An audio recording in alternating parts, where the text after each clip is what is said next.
దేవుని దృష్టికి మంచివాడుగా నుండువానికి దేవుడు జ్ఞానమును తెలివిని ఆనందమును అనుగ్రహించును. అయితే దేవుని దృష్టికి ఇష్టడగు వానికి ఇచ్చుటకై ప్రయాసపడి పోగు చేయ పనిని పాపాత్మునికి నిర్ణయించును.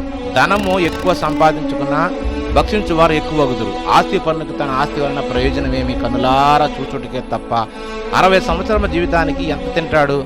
దేవుడు తనకు నియమించిన ఈ ఆయుష్కాలంలో తృప్తిగా భుజించుటయే ఇదియే వానికి భాగ్యం అంటాడు ప్రసంగి. అలాగే కష్టజీవులు కొద్దిగా తినను ఎక్కువ తినను సుఖనిద్రపోతారు.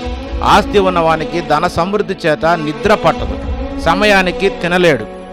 ఉదాహరణకు అనంత అంబానీ లక్షల కోట్ల ఆస్తి, ఇష్టమైన భోజనం చేయలేడు, ఇష్టం వచ్చినట్లు నిద్రపోలేడు, తనకి ఇష్టం వచ్చినట్లు ఒక్క రోజు కూడా గడపలేడు. చల్లగాలి తగిలితే ఆరోగ్యం చెడి చనిపోతాడు. ప్రతి వాడు తన కష్టార్జితం వలన సుఖం అనుభవించుట దేవుడిచ్చే బహుమానమే. సోదరా, దేవుని మాటకు లోబడు, ఆ మాట క్రీస్తే.